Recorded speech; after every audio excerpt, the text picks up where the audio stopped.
You are listening to the VCast.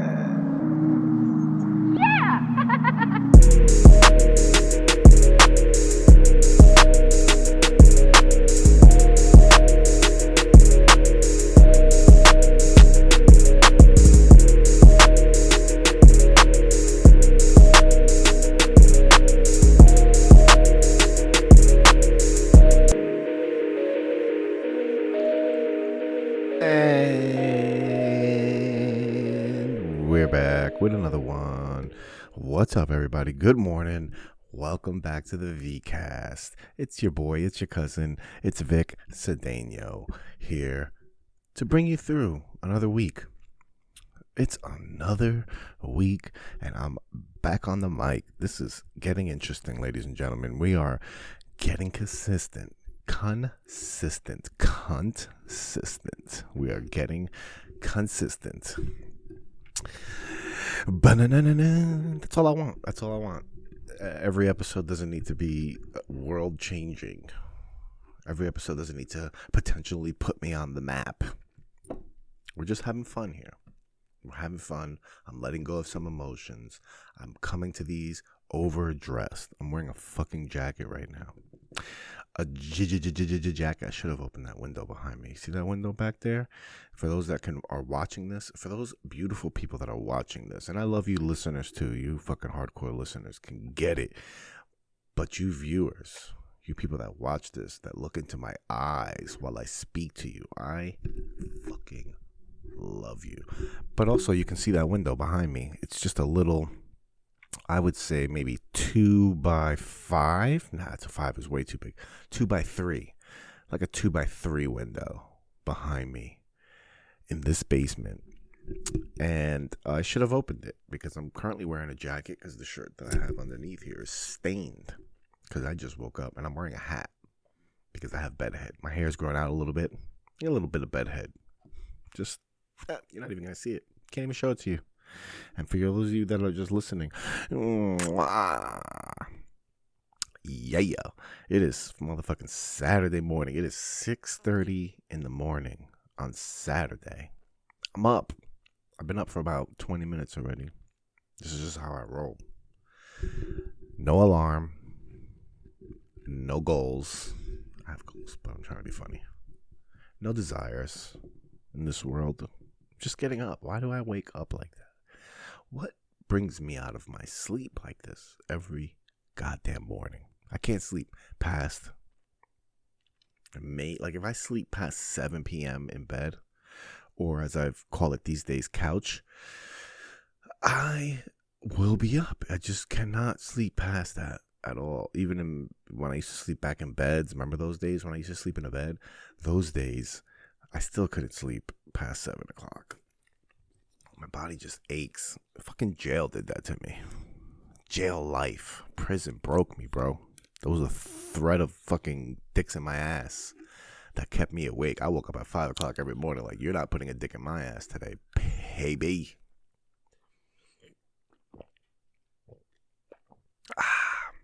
You are not putting a dick in my ass today. All right? Early bird doesn't get the worm in jail. How about that? In jail, the early bird doesn't get the worm. Unless he wants it. Unless he wants to go out there and get the worm, then it's there for him. A lot of worms in jail. A lot of worms. Early birds can get it, too. Everybody can get it in jail. I mean, I don't know what I'm talking about. I was never in any threats. But I like to tell people that I was. So they respect me more. That's the goal. You know? If you tell people that you were in jail, then they don't respect you. But if you say prison, then people respect you. That's what I'm all about. Illusions of respect. I don't want the real thing. I just want you to pretend to respect me. What are we talking about? Morning times. I'm a fucking morning head. I wake up and then I just can't go back to bed. I can't lay down. I can't do shit. But that's good because today I got a lot to do. We're still on the grind, ladies and gentlemen. We are still on the grind. As of February 1st, I have taken possession of my new residence. But there's a couple of kinks in the system that allow me from taking over, which it works out. I mean, we're talking about transition mode here. I'm not running out of this place. We're transitioning, all right? For those of you that don't know, I'm moving into a new place, okay? I'm not going to go into the specifics and the details because it's none of your business. I think it is your business, honestly. I would love to tell you everything, but right now, I can't tell you. Can't tell you that much. There are other parties involved. We have to keep this on the hush-hush for their protection. But when that protection has been lifted, pobrecito, I'm going to stick my story up your ass faster than a rabbit gets fucked. It's just what I want to do. Share my story because I want you to know who I am. I want you to know who I am. It's hard to do this every week and not be honest. It's very hard. It's a lot of the reasons why I skipped it. It's because it's hard for me to be honest. It's a lot more work to fucking maneuver around stories. You know what I mean? So I tell you what I can out of respect. I'm a fucking respectful person. So I tell you what I can out of respect. So I got a new place, all right? And this whole process sucks.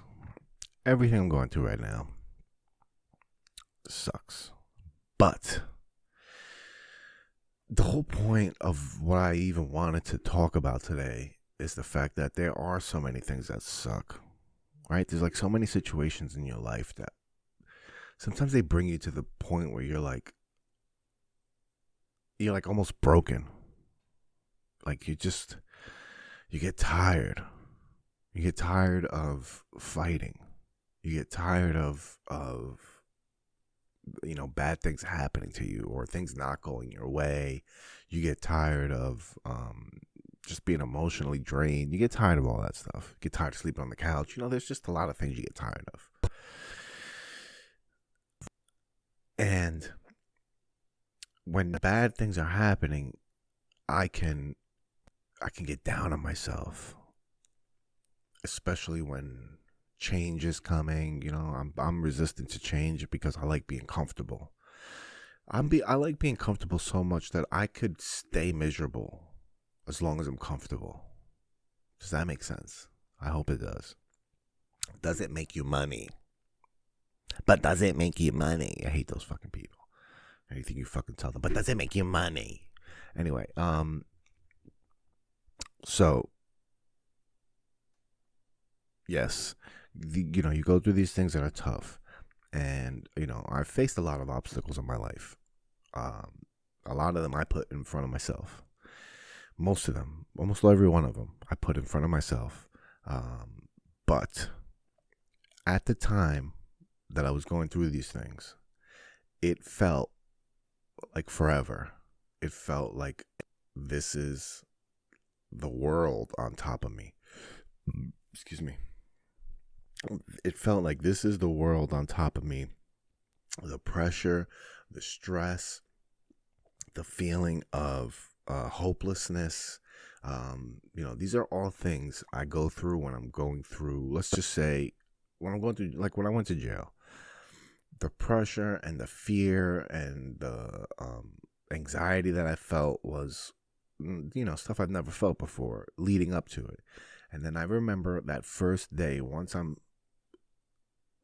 everything was done, the traveling, the fucking paperwork, all of the intakes that I had to go through and the conversations, when everything was done, and I sat on that couch in that fucking rehab facility in Secaucus, New Jersey, and I looked around, and I knew that was day 1 of 6 months. It was day 1 of 6 months. I remember the fucking pit in my throat where I was like, how can I do this? How can I get through this?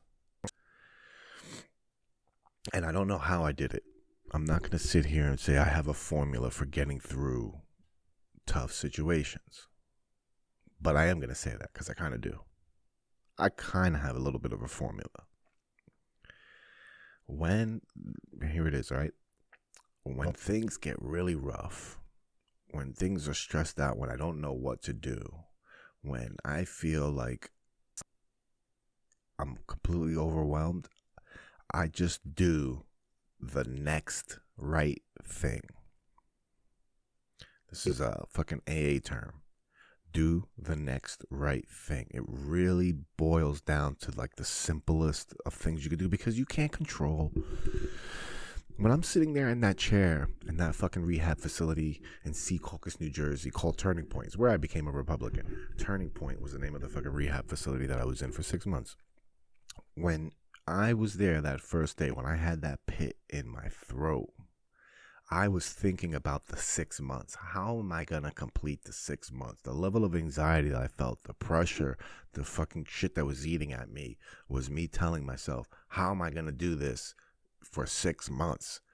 There's no possible way that our brains can comprehend what happens to a person and what happens and things that happen in a month, in like time.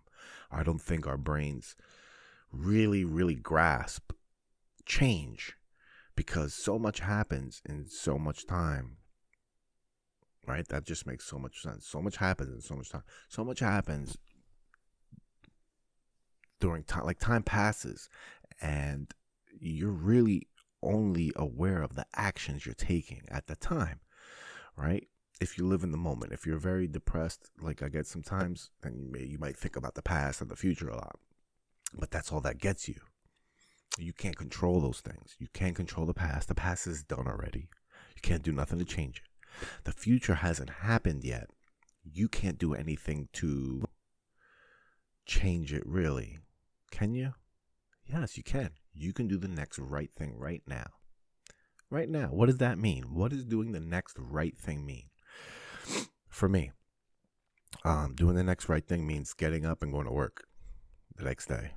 The next right thing for me to do, like let's say right now, the next right thing for me to do after I'm done with this podcast is to take care of responsibilities.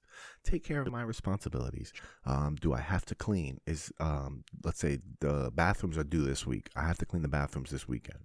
The next right thing for me to do is to clean the bathrooms. You know what I'm saying? Like, really boils down to those, but like in NA, they say just for today. Just for today, I won't suck a dick. Just for today, I won't do coke. Like, people use that just for today to get through those little steps that they need to take to get to their goal, right? It's all about those steps you take. Every day you take a step, you take a step, you take a step. Sometimes you take steps back, sometimes you take steps forward, but you're always taking steps. You always got to be moving. You always want to stay in the fucking mix. Because the minute you get out of the mix, you're out of the mix. The minute you get out of the mix, you're out of the mix, right? So the next right thing carries me to where I need to be. The next right thing takes me to where I'm supposed to go. I don't know this at the time. I don't know what's going to happen.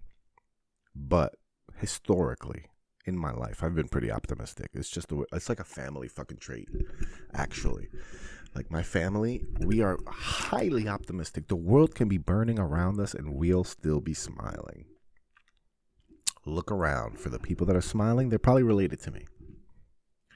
All right? We just have a way of, and this is, I think I've talked about this before. This is also something I feel is a detriment to my success, is this same attitude where something bad happens, I'm just kind of like, eh.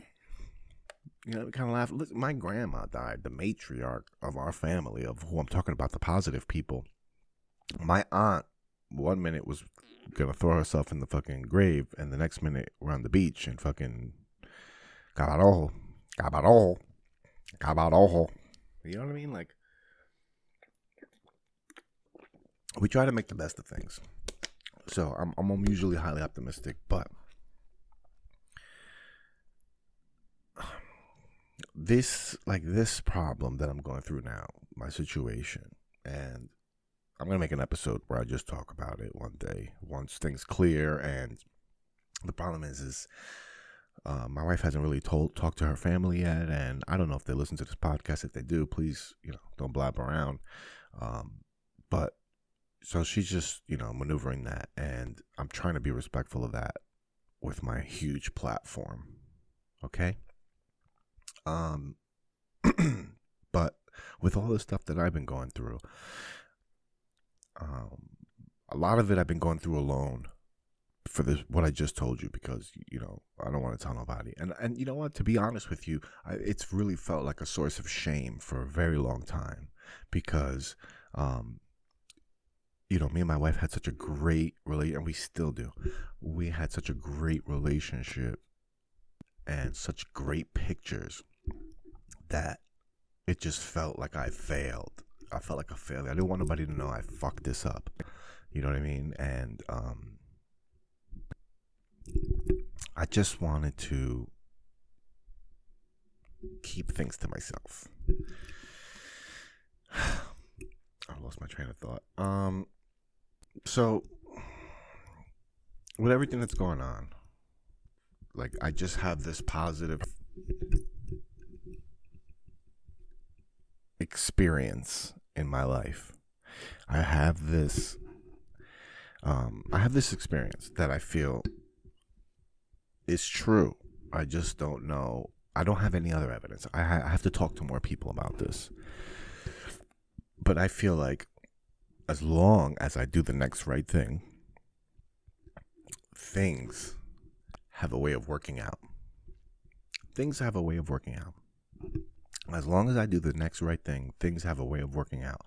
But it may not work out the way I wanted it to work out, but it'll work out the way it works out, right? If you have a God, that's where you would say it works out the way God wants it to work out. Your higher power, Allah, Odin, whoever you believe in.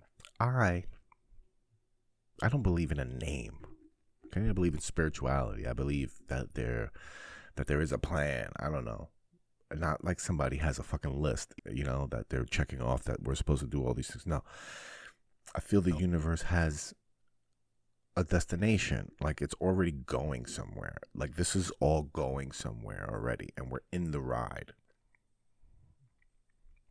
So there's nothing you can really do to sway it. You could just make the best of time that you can on the ride. That's how I feel the world goes. And then when we die, our energy or your soul or whatever you call it goes back into the mix to be distributed again to somebody else.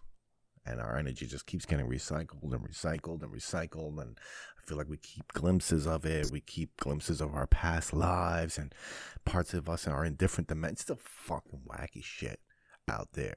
Everything is crazy.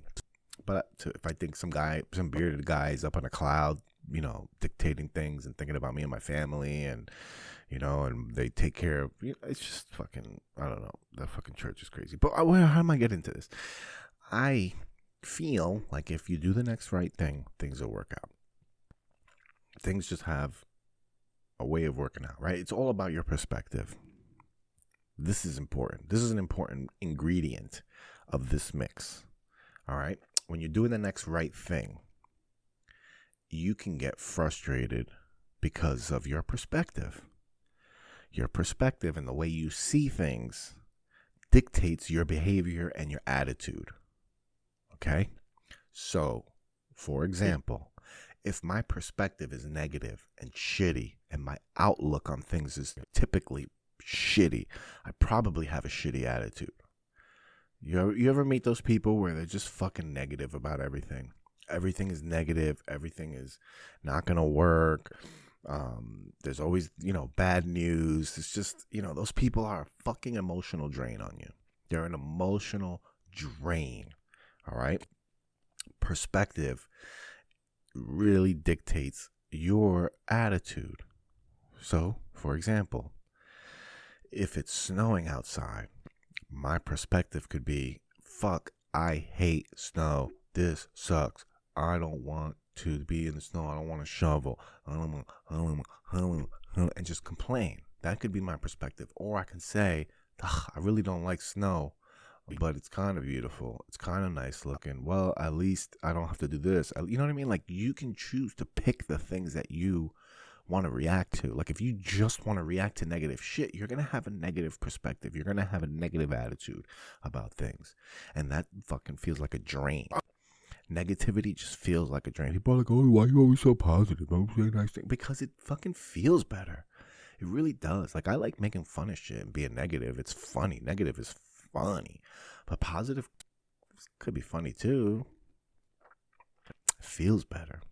Positivity feels better. And it makes other people feel better. I like that. I don't like making other people feel bad. I really don't. Only people I like feeling bad are people that wear masks in their car while they're driving by themselves. Those are the people that I want to feel bad. Those are the people that I want to kind of look in the mirror and feel less about themselves. All right? I want them to look in the mirror and be like, I'm fucking stupid. I'm stupid. Look at me. What am I doing? I got 2 masks on in the car. Nobody's in the car with me. What am I going to catch? Like, I don't want people to feel bad. I want people to feel good. I want people to take away better feelings from their interaction with me. I used to like making people feel bad. It's not true. I didn't like making people feel bad. I just didn't care if making you feel bad was collateral damage for me making myself or anybody else laugh. That's what it was. Never wanted to make, if I made somebody feel bad, I wouldn't show it because I was trying to be cool, but I would be hurt. Like, I didn't want anybody to feel bad. You know, like, I made fun of people in school and stuff. And I said some things that weren't nice just because I wanted people to laugh.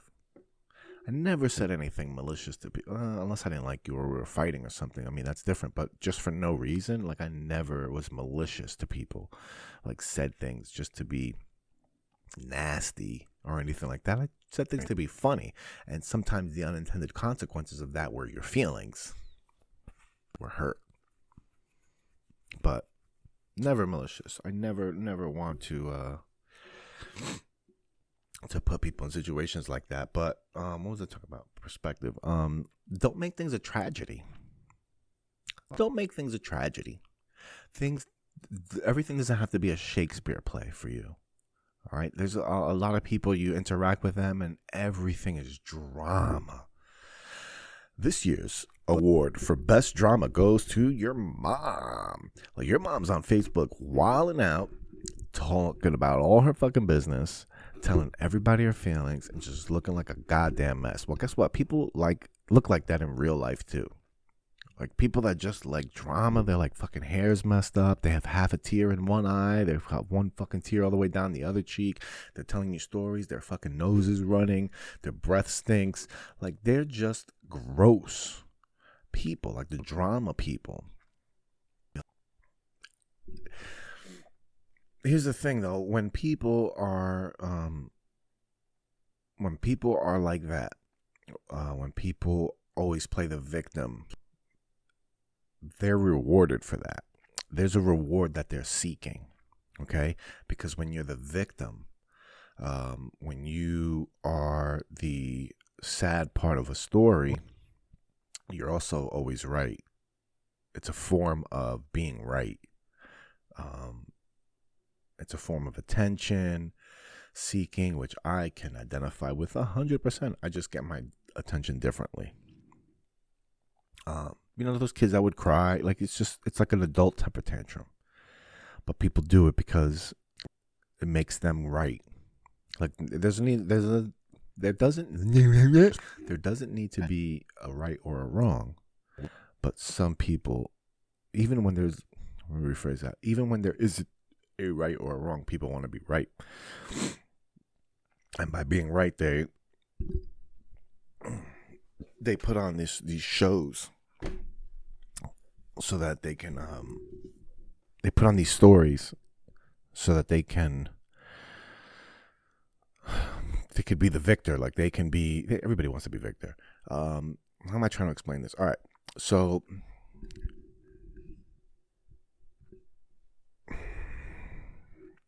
fucking negative people. You are the director of your own story in your head. In your head, there's a constant story going on. And you can write that story. You're the writer. You're writing, you're producing, You're directing, you're starring in this film. All right? And, hold on, I think I have to tell this kid to go. The kid is up. She's caught on to it. She's caught on to it.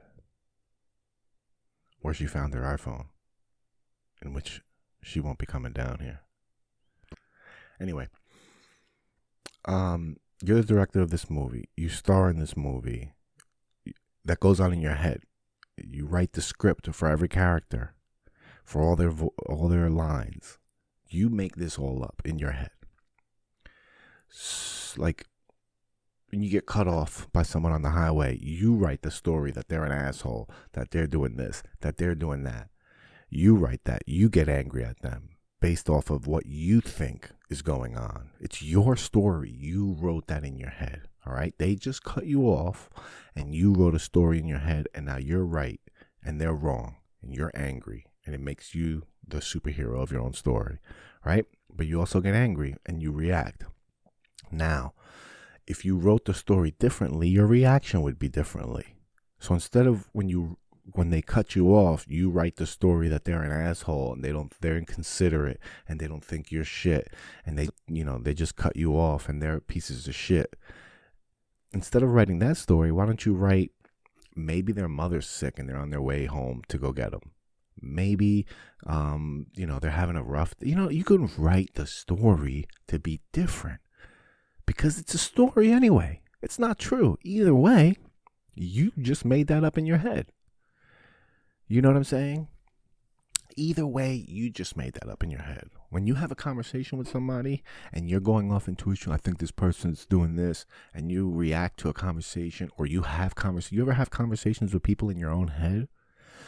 Like in the shower, you're going to talk to your boss that day about something, and you're playing that conversation out in your head. And as you're playing that conversation out in your head, you're developing emotions.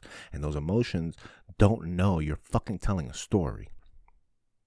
Those emotions can't tell the difference between what's real and what's not. They're going through the experience. Your emotions are developing this response. That response has a history. Now, the next time you go talk to this person, your emotions feel like you just already had this conversation with them. Yet you'd never had this conversation with them. And now you're going to approach this conversation like they responded to you the way you wrote that they responded to you, but they never responded to you. Let me break that down for you. I'm in the shower. I'm thinking about talking to my boss. I need a raise, okay?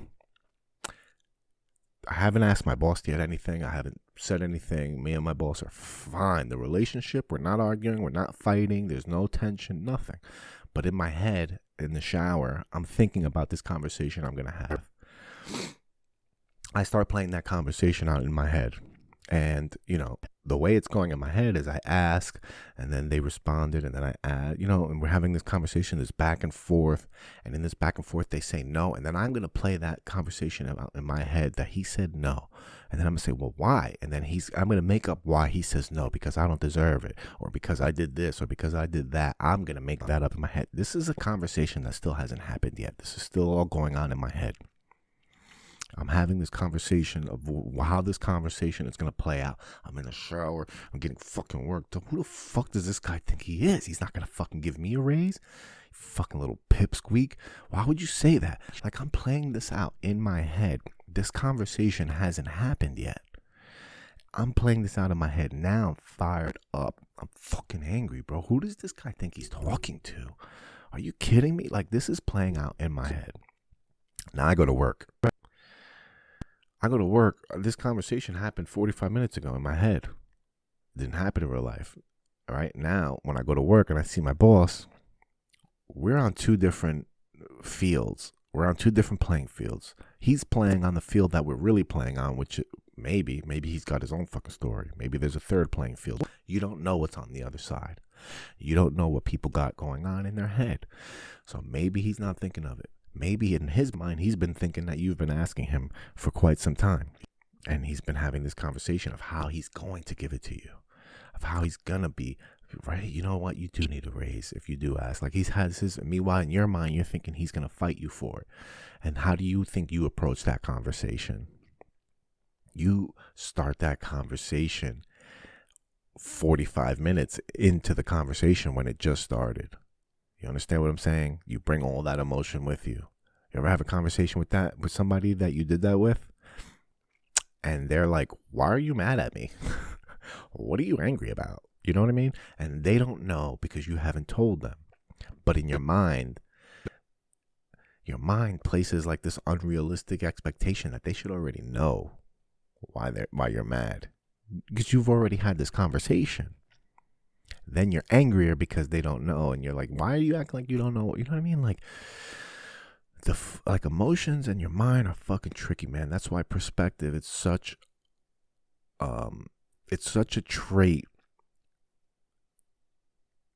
It's such a helpful trait to have. It can really fuck you up, but it's also very helpful, and it also takes time to develop. This is not something you can just start doing. I've been through a lot of fucking therapy. I've been through a lot of counseling. I've been through a lot of fucking seminars on the weekend.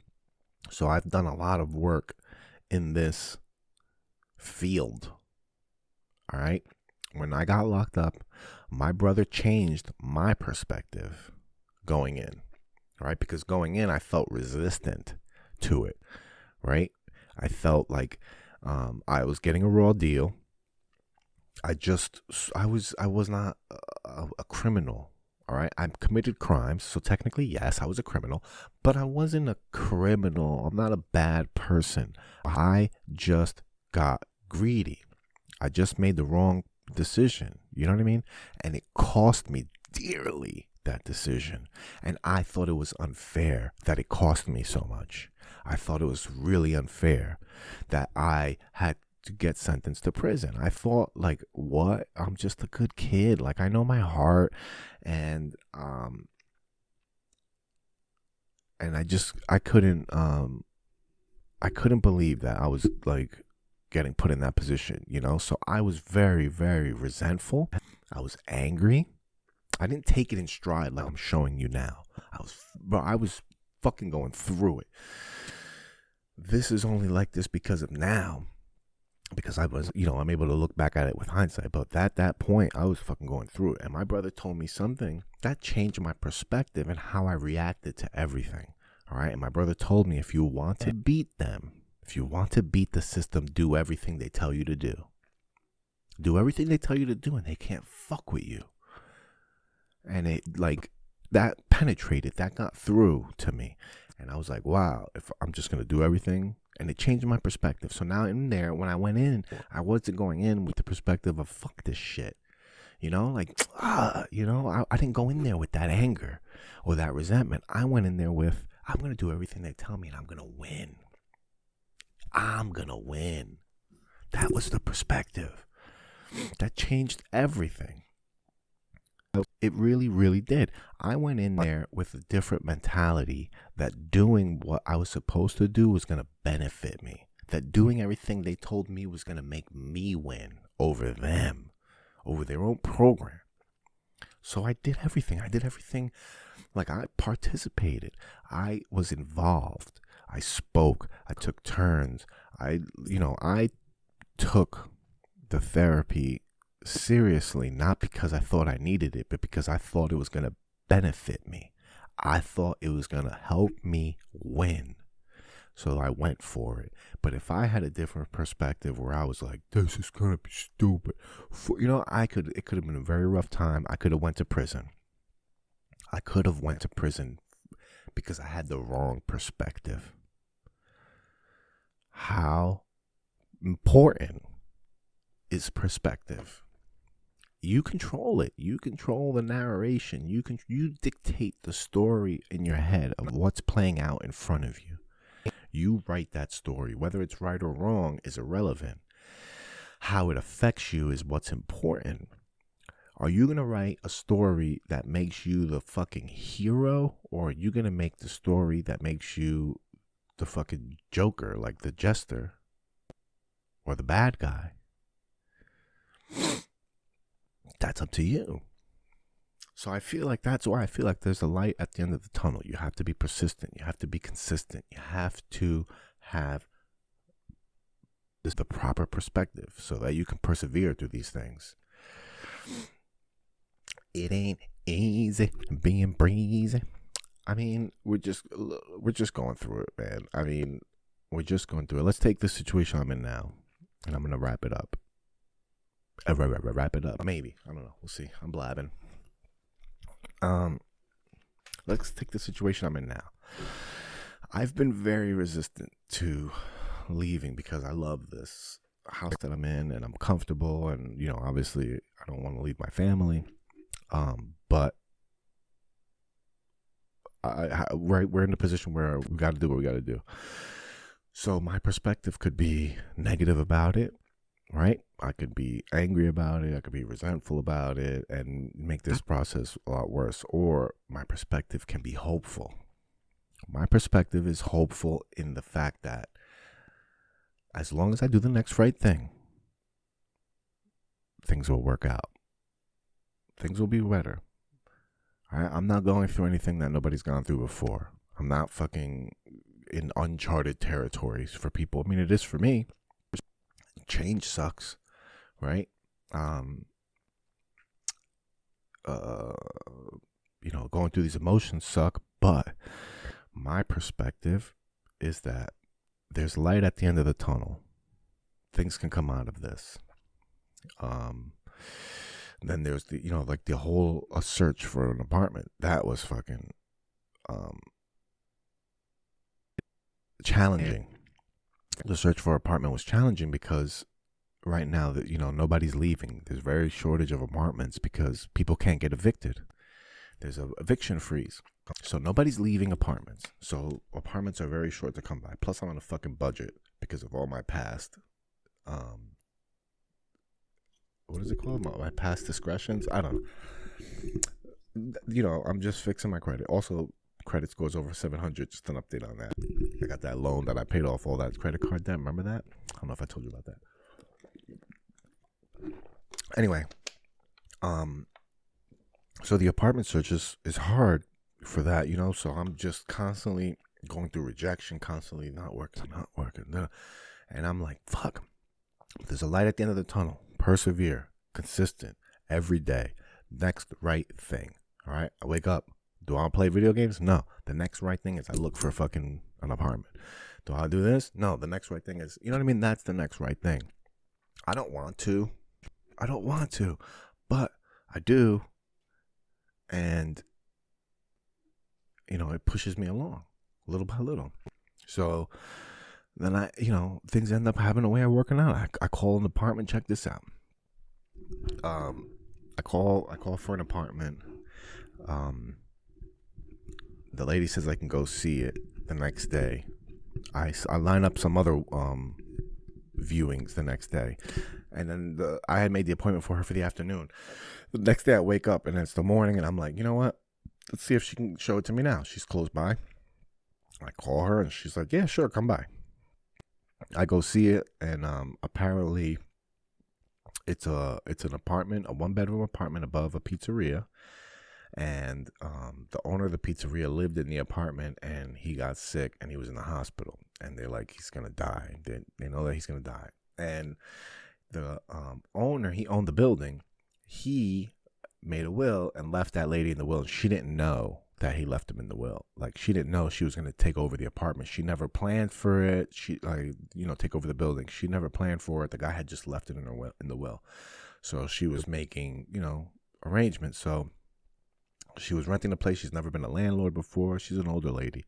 She's a big bitch. Hey, I'll give it to her. Anyway, fucking gross. And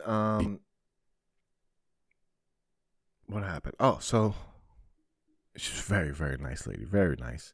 And, we hit it off. She's telling me that I look like her son's friend. Her son's a cop that's disabled. And her son's friend, they went to the police academy together. And that was his best friend growing up, all that stuff. And then he died.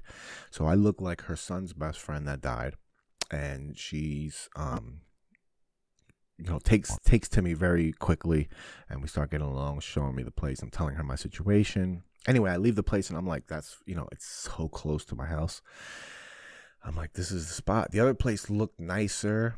The other place was so modern, the place I was going to go see. But this place was so close to my house. It just fucking shitted all over that. And I can be right here and, you know, make it transition so much easier. And so then I go back, I take the apartment, and it has all the furniture in it. I'm just like, she's like, tell me what you want, what you don't want, blah, blah, blah, you know, and I'll do it. So I told her to get rid of all the living room furniture because it was all beat. The bedroom furniture, I was like, you can leave that because I'll just get a new mattress and I can use the bedroom furniture, you know, some old wooden furniture. And she's like, fine, da, da, da. Anyway, boom, good. Thank you. Now, fast forward. You know, she had told me she was going to clean the apartment out and all that stuff when I take over. So I took over February 1st. And now, nobody cleaned. Like, she didn't hire a cleaning lady. She told me she was going to hire a cleaning lady. She didn't hire a cleaning lady. So I've been cleaning. I cleaned the fucking refrigerator out. They left me a nice stainless steel refrigerator. Beautiful stainless steel refrigerator. I cleaned that fucking thing out like a demon with Lysol. You know, that yellow Lysol. All multi-purpose cleaner. I took everything out. I've cleaned every little crevice, everything. That fucking refrigerator is nice now. Did the same thing with the cabinets, the kitchen cabinets, every single thing. I cleaned it all out with Lysol wipes, all of it. No, Clorox wipes rather. Cleaned all that out. Then I did all the furniture. Now I look at the bed and I see fucking bed bug bodies. And I didn't see any live bed bugs, but there were bed bug bodies. So now I got a fucking bed bug problem. And I got to steam the carpets. I got to paint. Like, there's all these obstacles in front of me. All right? Perspective. My perspective could be, all these fucking problems, you know? And I can attack this lady and make a fucking bad relationship. Not attack her physically, you know what I mean? Like, hey, yeah, you did this, you did that. Like, no. My perspective is, she's under a lot of pressure. She just took over a fucking building for her friend that she used to be lovers with that just died. And she didn't know she was inheriting this building. She's not a fucking landlord. You know, she is now, but she wasn't a landlord before, so she doesn't know what she's doing. My perspective is, I'm going to help you because helping you helps me. I can do all these things. I can paint. I can clean. I can steam carpets. You know what else I can do? I can take all of that off of my rent. All right? Didn't I tell you I was on a fucking budget? Do you see how things work out when your perspective is fucking right? This is a fucking gold mine I landed in. This lady doesn't know what she's doing. She needs help. Guess who can help her? Me. All right? I can help her. And for this help, I can take modest amounts of money off of my rent every month. And I am here for it. All right. The apartment is nice. It was just this man by himself. He did a lot of things. He put a lot of custom wood. The fucking cabinets, the kitchen cabinets are very nice. He's got this whole custom wood vanity in the bathroom. That's very nice. A big walk-in closet. It's just a nice little one-bedroom apartment for me and my daughter when she wants to come sleep over. And I have to put a lot of work in it. It's not perfect. The bed bug situation scares me. I threw the mattress out. I threw the fucking headboard out. I threw the 2 end tables out. I kept the drawer and the dresser, like I said, and I cleaned everything out. I cleaned that inside of those drawers out with alcohol. And then I did wood polish on the outside. They look nice. They're ready to put clothes in. I put this bug home defense spray down. I'm going to get me some bug traps just to make sure there's no live fucking outbreaks. But my perspective can be shitty about things. You know what I mean? Like, my perspective can be shitty about things. I got introduced to the neighborhood really quick. I'm going to leave you guys with this story. I'm going to tell you this story real quick and then I'm going to bounce. My brother's up from Florida, and that's a whole other episode if I talk about that. How I'm introduced to the neighborhood is because my brother's gonna stay at the apartment. He's gonna help me paint so he can stay there till he finds a place. Hopefully before I move in. And so he goes there. I left him the keys, and he takes the keys and he goes to the apartment. Then he calls me, and I'm at work and I can't answer the phone. And he leaves me a message. Hey, this place smells like gas, really bad. I'm not gonna stay here. And this is, I forgot a part of the story. We had smelled the gas before, and we called the landlord, and she had PSE&G come out, and they, somebody was in there the night before in the pizzeria. I guess they opened the window, and the pilot light on the stove blew out. So that was the gas that we smelled, and so they relit it, and that was fine. So then my brother goes back, like this is a couple days later, like maybe almost a week later, 4 or 5 days. My brother goes back, and he goes in again, and he smells gas. Like, my brother just stopped smoking. He fucking smells a fucking wasp's fart. That's how fucking sensitive his nose is all of a sudden. So he smells gas again, and he's like, I can't stay here. It's not safe, right? Because obviously I don't pick up the phone. I can't talk to him. So he just leaves. He goes to the hotel, says, I'm leaving. I left the keys back in your mailbox. So I'm like, all right. He left. So I'm like, I'm going to go over there anyway. I'll call PSE&G myself and see if they come out. Because now at this point, the lady told me she'd hired a cleaning lady. And then the cleaning, I know there was no cleaning lady because I had to clean. And so I'm like, a part of me is like, did she really have PSE&G come? I have to question it now, right? So I'm like, I'll just call PSE&G myself. I have an account now. It's, it took over the meter on the 1st. So now it's my account. I can call.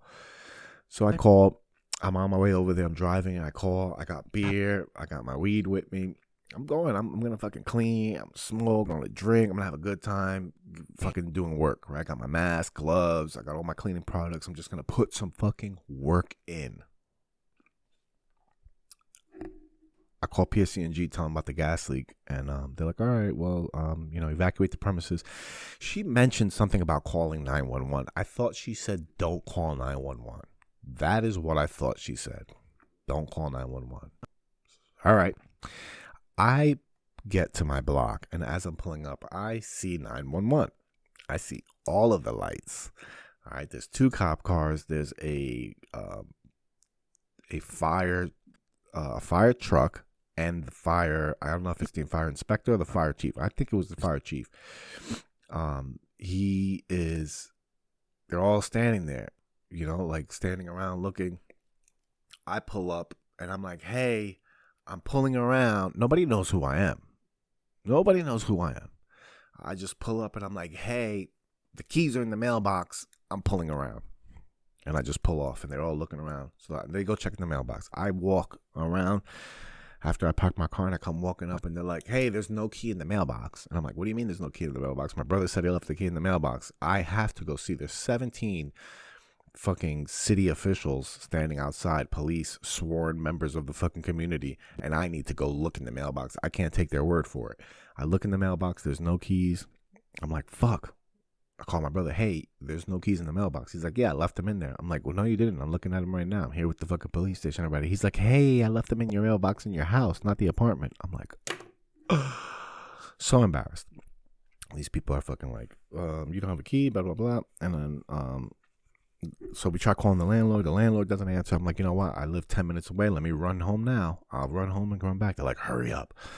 I get in my car, start to go. I didn't even make it out of the parking lot when the landlord called me. She's like, the chief of police called me. I'm on my way. I'm like, oh, fuck. So I go back, and the police chief's like, oh, I guess you talked to her. I guess you talked to the lady. And I'm like, yeah, I did. And then so we wait there. And then the fucking PSE&G guy shows up, fucking big black guy. And he's like, I need to go upstairs. And we're like, oh, we're waiting for the key. He's like, yeah, I ain't got the key. And we're like, no. He's like, damn, your fire department is the nicest fire department I ever seen, because Patterson Fire Department would have had axes on those doors already. And I'm like, fuck, don't give them any ideas, bro. And then the lady showed up like 5 minutes later. We go in and they smelled gas. And I'm like, thank God. The funny thing is at the door of the pizzeria, like I put my nose right in the little crack. I got a pointy nose. Look at that bad boy. I got a pointy nose. I stuck it right in the crack of the, like right where the lock is. And I was like, and I smelled the gas. I smelled it. I was like, I smell the gas. Nobody else smells this? And they're like, no. The PSE&G guy went there with his little fucking sniffing tool. And he didn't say anything to nobody. I was watching his body language, and I could tell that he was getting readings on his fucking gas detector. And then he was like, nobody. He's like, we got to open these doors. He said, we got to get these doors open. And then finally, like, the landlord pulled up. We opened the door. We go inside. And what happened was, when the PSE&G guy was out, the other time he turned the gas off. He only turned one of the lines off. He didn't turn off the other line, and that line leaks. So there was fucking gas everywhere. And so they shut it off. Blah blah blah. Everybody went about their business, and I lived a happy life after that. See that? But there was a perspective at play there, because on my way to the house, I was angry at my brother. I didn't believe him. I was like, this fucking guy in his sensitive ass nose, you know? And I got angry, and I made judgments of my brother. That was the story I wrote in my head. And it was wrong. That's the other thing. When you realize you have a story wrong in your head, it's okay to rewrite it. It's okay to be wrong. It's okay to admit it. Like, people have such a fucking tough time with that. Like, hey, I fucked up. My bad. You be surprised when you do that how fast things blow over. The more you try to hide and beat around the bush, the more things drag out. The more you have to watch over your shoulder. Somebody's going to find out the truth. When you just come right out and do it, bleh, I fucked up. You know, like, it sucks. It's embarrassing. But that shit is quick, man. That feeling doesn't last long at all. That feeling goes by fast. And you know what feeling comes after that? Pride. Because you're fucking proud. You're proud that you told the fucking truth and you're over it. It feels good. It feels good. And that's all I'm about right now. I'm all about feeling good, baby. Feeling good. So that's it, man. It's just fucking be positive, man. Just be positive, bro. Be positive. Yo, here's another thing to be positive about. Check this out. The motherfucking Dojo of Comedy is coming back, baby. It's coming back. I just got the messages last night. The Dojo of Comedy is coming back. March is booking. We're booking March, baby. Comedy Kumite is coming back. Fucking Mark Norman's doing 2 shows on 420. I'm high already. I'm high already thinking about that. 420, Mark Norberg. Mark Norman, 2 shows, baby. Mark Wahlberg's going to be at the Dojo of Comedy for 2 shows on 420. All right, but we're going to call him Mark Normandy. He's going to be like, hey, fatty. Fucking guy. What if I just punch Mark Norman in his face? Would that make me a legend? I like Mark Norman. I don't want to do nothing mean. I'm just saying, like in the show, I guess I wouldn't be allowed anywhere if I did that, right? Probably get banned. Like, if he was just up there doing his skit, and I'm like, yo, videotape this, right? Like, he's in the middle of his set, I'm like, yo, videotape this. And somebody videotapes, and I just walk up and fucking punch him in his face while he's doing, right? Like, halfway through a fucking joke. Here's the punchline. Bah! I just fucking hit him. That's fucked up, bro. I wouldn't want to do that. Mark's like a nice guy, man. He seems like a nice guy. Not even 5 minutes after I met him, he's calling me fucking fatty. Fucking prick. Yeah, so I'm excited to get back into the fucking swing of things with comedy. Like, oh, I can't wait. I've been writing some. I thought of some good premises. I gotta develop a whole new act. This Sunday, Dojo of Comedy, Valentine's Day, is another show. I believe it is a secret show. No, it's not secret. It's Cypher Sounds, Natalie Cuomo, and others will be in the building. Clint Esposito. Guys, Clint Esposito is going to be there. Can you believe it? Look, Tiff's Comedy. I spelled Tiff's wrong. Tiff's Comedy. Boom, boom, boom, boom. Let's see. Tiff's Comedy. Live stream comedy show. Dun, dun, dun. When is this? The 5th? Ooh. Valentine's Day dinner show. Here we go. Headlining Cypher Sounds featuring Gianmarco Soresi, hosted by Natalie Cuomo. Ooh, this is a nice little show. 3 Bs. The 3 Bs. This is going to be a nice little show. Valentine's Day dinner comedy show headlining Cypher Sounds featuring Gianmarco Soresi, hosted by Natalie Cuomo. All right, that's the 14th, 5 p.m. seating, 6 p.m. show. Head over to tiffscomedy.com to buy tickets. All right, get on there. Oh man, I'm looking. Sam Tripoli was supposed to be at the dojo. 3 shows. He never fucking made it. What?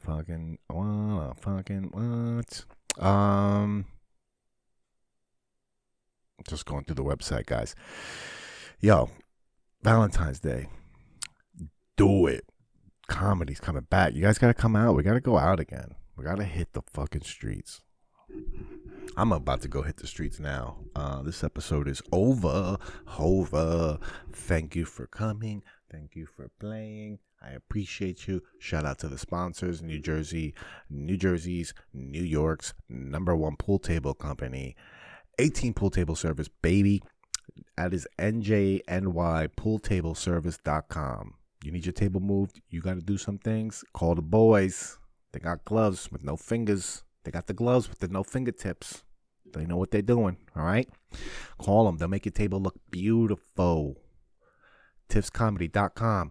Holla at your boy. Thanks, everybody. Mwah. Bye. You're listening to My Daddy of the V.